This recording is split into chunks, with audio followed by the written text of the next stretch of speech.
ये Cessna plane कलाहारी desert के ऊपर से गुजर रहा था। इसमें बैठे 5 लोग अपनी जिंदगी का यादगार सफर कर रहे थे। जमीन पर वाइल्ड लाइफ और वीरान रेगिस्तान आसमान से देखना वाकई ही सिर्फ चंद लोगों को नसीब होता है, पर उनका ये हसीन सफर जल्द ही उनकी जिंदगी का बदतरीन वाकया बनने वाला था।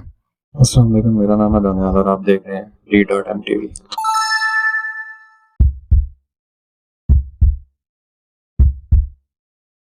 कलाहारी के बीचों बीच जहां इंसान का रहना इम्पॉसिबल है, वहां अचानक इनके जहाज में एक मसला हुआ और पायलट ने प्लेन को क्रैश लैंडिंग करवा दिया।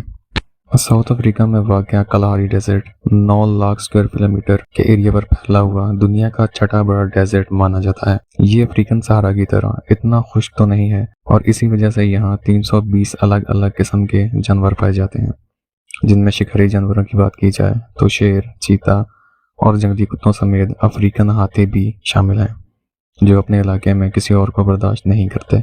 इस वाइल्ड लाइफ को देखने के लिए दुनिया भर से लोग साउथ अफ्रीका में डेजर्ट सफारी के लिए आते हैं। अब क्योंकि ये डेजर्ट इतना बड़ा है कि इसको साउथ अफ्रीका की 3 कंट्रीज आपस में शेयर करती हैं, जिनमें बोट्सवाना के बाद कलाहारी डेजर्ट का सबसे बड़ा शहर है। बोट्सवाना के कैपिटल कैब्रोन में एक कोरियर कंपनी के एग्जीक्यूटिव डायरेक्टर कार्डू प्लेसेस ने एक प्राइवेट प्लेन चार्टर बुक किया। वो अपने दोस्तों को कलाहारी डेजर्ट के शानदार नज़ारे दिखाते हुए उनको 600 किलोमीटर दूर मॉन नामी एक गांव में लेकर जाना चाहते थे। उनकी इस ट्रिप का मकसद एडवेंचर के साथ साथ एक बिजनेस इवेंट को भी कवर करना था। इस हवाई सफ़र में इनके दोस्त माइक निकोलिक और उनकी बीवी लेनेट निकोलिक समेत नेब करोरिक और जहाज़ के पायलट कोस्टा मार्कोन भी थे। ये जहाज़ ट्विन इंजन सेस्ना 414 था, जिसमें ये 5 लोग बहुत एक्साइटेड होकर सवार हो जाते हैं। टेक ऑफ करते ही जहाज़ कलाहारी के ऊपर से होता हुआ मॉन की तरफ रवाना दवा था। ये सफ़र था तो 2 घंटे का, लेकिन 1 ही घंटे के बाद लेनेट, जो कि पहले ही बहुत घबराई हुई थी, उसने प्लेन के एक विंग में से ऑयल लीक होता देखा। पहले तो उसने समझा कि ये एक नॉर्मल है, लेकिन फिर उससे रहा नहीं गया। उसने अपने हस्बैंड से ये बात शेयर की। जब पायलट कोस्टा को बताया गया तो उसने एहतियातन प्लेन का वो इंजन बंद कर दिया जिससे ऑयल लीक कर रहा था। पायलट के हिसाब से इसमें कोई खतरे की बात नहीं थी, क्योंकि सेस्ना 414 में अभी भी एक इंजन बचा था। पर क्योंकि अफ्रीकन डेजर्ट में कड़कती गर्मी की वजह से यहाँ की हवा बहुत पतली और खुश्क होती है, इसी वजह से प्लेन को अपना एल्टीट्यूड मेंटेन रखने के लिए दोनों इंजन्स की पावर रिक्वायर्ड थी। प्लेन अब आहिस्ता आहिस्ता नीचे चलता जा रहा था। पायलट ने इमरजेंसी में कंट्रोल टावर से कांटेक्ट किया, लेकिन बदकिस्मती के कलाहारी के बीचों बीच रेडियो भी काम करना छोड़ गया था। अब जहाज़ को बचाने का एक ही तरीका था कि इसको खुद से किसी सीधी जगह पर लैंड करवा दिया जाए। यह जहाज़ वैसे ही काफ़ी कम एल्टीट्यूड पे था, इसी वजह से पायलट को लैंडिंग के लिए जगह ढूंढनी थी। पायलट को नीचे सिर्फ छोटी बड़ी चट्टानों और झाड़ियों के सिवा कुछ नज़र नहीं आ रहा था, यानी कोई जगह नहीं थी प्लेन को लैंड करवाने के लिए। अब सिर्फ एक ही ऑप्शन था कि अपनी जान बचाना। पायलट ने सबको ब्रेस पोजीशन में आने को कहा और प्लेन को झाड़ियों के बीच में ही क्रैश लैंड करवा दिया। क्रैश लैंड होने से पहले अंदर बैठे पैसेंजर्स को सिर्फ इतना याद था कि ज़मीन से बहुत करीब पहुंचने पर उनको कई जानवरों के झुंड भागते नजर आए। चंद मिनटों में जब सबको होश आया तो चारों तरफ धुआं और आग थी। लेनेट का हाथ जल चुका था और नैब की लेग्स डैमेज हो गए थे क्योंकि उसको सांस नहीं आ रहा था। फिर सबने मिलकर नैब को प्लेन से बाहर निकाला और एक दरख्त के साथ सीधा खड़ा कर दिया। इन दोनों के अलावा बाकी तीनों को कोई सीरियस चोट नहीं आई थी। अभी उन्होंने खुद को संभाला ही था कि प्लेन से लीक होने वाला ऑयल आग पकड़ लेता है और पूरा प्लेन एक जोरदार धमाके से फट पड़ा। आपको यहाँ बताते चलें कि हर प्लेन में एक इमरजेंसी ट्रांसपोंडर होता है, जो रेडियो ख़राब होने की सूरत में प्लेन की लोकेशन कंट्रोल टावर को भेजता है। जब पायलट ने यह एतराफ़ किया कि सेस्ना 414 में इमरजेंसी ट्रांसपोंडर नहीं था तो सबके पैरों तले से ज़मीन निकल गई। यानी इसका मतलब था कि इतने बड़े डेजर्ट में इनकी लोकेशन किसी को भी मालूम नहीं है। कलाहारी के किसी वीरान हिस्से में ये लोग दरख्तों के बीच में फंसे थे, जहां ना इनके पास पानी था और ना ही खाना। 2 लोगों को जल्द से जल्द हॉस्पिटल पहुंचाना बहुत जरूरी था, क्योंकि वो जिंदगी और मौत से लड़ रहे थे। सबको यही उम्मीद थी कि जल्दी कोई ना कोई रेस्क्यू टीम आएगी और उनको यहाँ से बचा के ले जाएगी। पर रेस्क्यू टीम तो तब आएगी जब किसी को पता होगा। बगैर लोकेशन अगर कोई टीम इनको ढूंढने की कोशिश भी करे तो कम से कम भी उनको कई दिन लग सकते हैं। इतने में दिन ढलने लगा और उन्होंने प्लेन की आग को इस्तेमाल करके एक बोन फायर लगा लिया। सारी रात खूनखार जानवरों की आवाज़ें इनको झाड़ियों से आती रहीं, लेकिन शायद वो बोन फायर ही थी जिसने इन्हें जानवरों से बचा कर रखा था।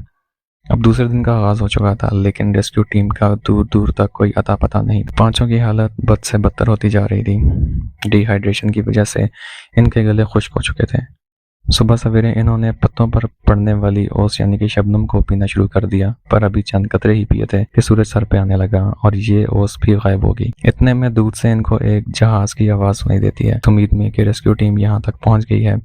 इन्होंने आसमान पर अपनी नजरें जमा ली। इन्होंने देखा कि एक पैसेंजर प्लेन ठीक इनके ऊपर से गुजर रहा है। इन्होंने धुआं छोड़ा, आवाजें दी, लेकिन सब बेकार था, क्योंकि इतनी ऊंचाई से इनको नोटिस करना करीब नामुमकिन था। अब उनको यहीं पे अपनी मौत दिखाई दे रही थी। यहाँ पड़े पड़े या तो ये भूख प्यास से मर जाएंगे, और अगर बाहर निकले तो शायद ये जानवरों का शिकार हो जाएंगे। आखिरकार एग्जीक्यूटिव डायरेक्टर कॉल और पायलट ने इस खतरनाक डेजर्ट में मदद ढूंढने का फैसला किया। ये फैसला था तो बहुत खतरनाक और गलत, लेकिन इसके सिवा कोई ऑप्शन नहीं था। वो लोग मदद की तलाश में जख्मी साथियों को पीछे छोड़कर रवाना हो जाते हैं। दूसरा दिन भी खत्म होने वाला था। क्रैश साइट पे लैनेट और नेब की हालत अब मजीद बिगड़ती जा रही थी। पूरा दिन आग बरसाने वाली गर्मी ने इन्हें मजीद डिहाइड्रेशन का शिकार कर दिया। दूसरी तरफ कॉल और पायलट को भी पूरा दिन चलते रहने के बाद भी पानी का कोई कतरा नहीं मिला। दूसरे दिन की रात को अचानक से बारिश हो गई, और ये इतनी थोड़ी देर के लिए हुई थी कि क्रैश साइड वाले जख्मी किसी भी चीज में पानी को जमा नहीं कर सके। प्लेन क्रैश को अब तीसरा दिन शुरू हो गया था। कॉल और पायलट कोस्टा हाल से बेहाल लगातार डेजर्ट और बुशेस में चलते रहे, लेकिन मजाल है कि इनको कोई इंसान नजर आया हो या फिर कोई पानी का जखीरा। अब उनको ये शक पड़ने लगा था कि वो सही डायरेक्शन में भी जा रहे हैं या नहीं। दूसरी तरफ क्रैश साइट पे नैब को अब एक्सट्रीम डिहाइड्रेशन और डैमेज लंग की वजह से पैनिक अटैक्स आने शुरू हो गए थे, क्योंकि वो पिछले 2 दिनों से सीधा खड़ा हुआ था। उसने अकेले ही जंगल में जाने का फैसला किया। वो थोड़ा ही आगे गया तो रात को पड़ने वाली बारिश का पानी एक दरख्त के सुराख में इकट्ठा था। यह मुश्किल से एक गिलास पानी भी नहीं था, जिसको सब ने शेयर करके पिया। तीसरा और चौथा दिन सब ने ऐसे गुजारा जैसे अब वो हिम्मत हार चुके हों और बस अपनी मौत का इंतजार कर रहे हों। लेनेट के जख्म पर कीड़े पड़ चुके थे, तो दूसरी तरफ कॉल और पायलट कोस्टा थे कि पिछले 4 दिनों से लगातार चल ही रहे थे। ये भी एक चमत्कार था कि अफ्रीकन बुशेस में बिना एक्सपीरियंस के वो अभी तक किसी जंगली जानवर का शिकार नहीं हुए थे। 5वें दिन की एंडिंग पे कॉल और पायलट को दूर से एक हट नजर आती है। पहले तो उनको लगता है कि शायद ये उनका ख्याल है या फिर वहम है, क्योंकि रास्ते में कई बार पहले भी इन्हें ख्याल आए थे। वो वाकई हट था जिसके अंदर एक लड़की मौजूद थी। ये देखकर इनकी जान में जान आ जाती। उन्होंने वहां सबसे पहले अपनी प्यास बुझाई और रेडियो करके अपनी कंट्रोल टावर से रब्ता किया, सारा माजरा सुनाया। रेस्क्यू टीम पहले ही उन्हें तलाश कर रही थी, लेकिन सही लोकेशन मालूम ना होने की वजह से वो डेजर्ट के दूसरे हिस्सों में उनको ढूंढ रहे थे। क्रैश के छठे दिन सुबह सवेरे क्रैश साइट पे तीनों दोस्तों का सांस करीब निकल ही चुका था कि हेलीकॉप्टर की आवाज ने उनमें फिर से जान भर दी। आखिरकार रेस्क्यू टीम क्रैश साइट पे पहुंच जाती है। इस प्लेन क्रैश में बचने वालों का कहना है कि मौत से सिर्फ चंद सेकंड पहले ही रेस्क्यू टीम का वहां पहुंचना किसी मौजे से कम नहीं था। इस हादसे में शामिल सारे ही लोग बच गए थे, लेकिन 2 सालों के बाद पायलट एक और प्लेन क्रैश में अपनी जान से हाथ धो बैठता है। उम्मीद है कि ये वीडियो भी आपको पसंद आई होगी। मिलते हैं नेक्स्ट वीडियो में, तब तक के लिए अल्लाह हाफिज।